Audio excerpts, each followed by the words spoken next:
প্রিয় দর্শক, আসসালামু আলাইকুম। আমি পাতালতা চ্যানেল থেকে আপনাদেরকে জানাই স্বাগতম। সাথে আছি আমি সুমন আহমেদ। প্রিয় দর্শক, আজকে যে বিষয়টি নিয়ে আলোচনা করব সেটি হলো ব্লাড প্রেশার কিংবা উচ্চ রক্তচাপ। এই উচ্চ রক্তচাপ কেন হয় এই বিষয়ে আজকে আলোচনা করব। বহুদিন ধরে পেটের ব্যথা, পুরাতন আমেশা, পুরাতন আরো বিভিন্ন রোগ যেমন নাড়ি বুড়ির কোষ্ঠকাঠিন্যতা প্রভৃতির কারণে শরীরের রক্তচাপ বেড়ে যায়। প্রভৃতির কারণে শরীরের রক্তচাপ বেড়ে যায়। এর কারণে হৃৎপিণ্ডের অস্থিরতা, বুক ধড়ফড় করা, মাথা ঘোরা, নাক মুখ দিয়ে রক্ত ওঠা, এগুলা লক্ষণ দেখা দেয়। এখন দর্শক আসেন, এর চিকিৎসা কি হতে পারে। এই চিকিৎসা ক্ষেত্রে যদি বলেন তা আমি বলবো যে থানকুনি পাতার রস 2 চামচ করে খুব সকালে এবং সন্ধ্যায় প্রতিদিন 2 বার, এভাবে 1 মাস আপনি খাবেন। এভাবে 1 মাস খাওয়ার পর ইনশাল্লাহ এই রোগ থেকে আপনি মুক্তি পেতে পারেন। তাছাড়া যদি আপনারা থানকুনি পাতার রস যদি কেউ খেতে না পারেন, থানকুনি পাতা আছে যে অনেকে চিনেন না, সেই ক্ষেত্রে কি করবেন? এই ক্ষেত্রে আমার একটা পরামর্শ হলো, এই ক্ষেত্রে আপনি রসুন তো সবাই চিনেন, সকলের পাকঘরে থাকে, রান্নাঘরে, সকলের রান্নাঘরে থাকে রসুন। আর রসুন সকল মুদির দোকানে রসুন পাওয়া যায়। এই ক্ষেত্রে আপনি রসুনের ব্যবহারটা করতে পারেন। এখন আসবেন রসুনের ব্যবহারটা কিভাবে করবেন। আমি বলছি রসুনের ব্যবহারটা আপনি কিভাবে করবেন।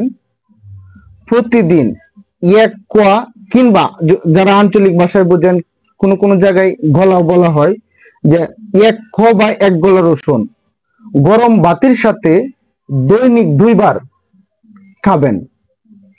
এভাবে আপনি 15 দিন খাবার পরে ইনশাল্লাহ আপনি এই রোগ থেকে আপনি মুক্তি পেতে পারেন।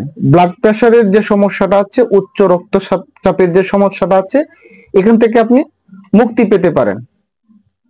তবে এটার মহা ঔষধ হলো শৃঙ্খল বোধ করে খাবার দাবার খাওয়া। আবারও বলছি, এটার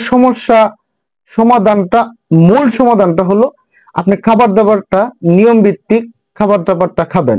যে খাবার আপনি খাবেন সেটা যেন খুব সহজেই হজম হয়, আপনার হজম শক্তিটা যেন ঠিক থাকে, আপনার হজমটা যেন সঠিকভাবে হয়। তাহলে ইনশাল্লাহ আপনি এই রোগ থেকে মুক্তি পেতে পারেন। তবে যাদের ব্লাড প্রেশারের সমস্যা আছে, উচ্চ রক্তচাপের যে সমস্যাটা আছে, এইসব ভাইদের ক্ষেত্রে, বোনদের ক্ষেত্রে আমি অনুরোধ করব, যাদের ব্লাড প্রেশার আছে, উচ্চ রক্তচাপ, যাদের উত্তেজক ও গরম খাবার অতিরিক্ত। আরেকটা বিষয় হচ্ছে, যাদের এই উচ্চ রক্তচাপ, ব্লাড প্রেশার, তাদের চিৎকার করে কখন আপনারা কথা বলবেন না, তাহলে আপনার শরীরের জন্য একটা রিস্ক হয়ে দাঁড়ায়। আর উত্তেজনা এড়িয়ে চলাটা আপনার জন্য খুবই জরুরি। উত্তেজনা সবসময় আপনি এড়িয়ে চলবেন। তো প্রিয় দর্শক, আমার এই ভিডিওটুকু যদি আপনার জীবনে একটু উপকারে আসে, যদি আমার ভিডিওটি আপনার কাছে গ্রহণযোগ্য হয়, যদি ভালো লাগে, তাহলে অবশ্যই আমার চ্যানেলটিকে সাবস্ক্রাইব করবেন আর আমার পেজটিকে ফলো করবেন। আর অবশ্যই লাইক, কমেন্ট, শেয়ার করবেন। সকলে সুস্বাস্থ্য কামনা করছি, দীর্ঘায়ু কামনা করছি। ভালো থাকবেন। সালামু আলাইকুম।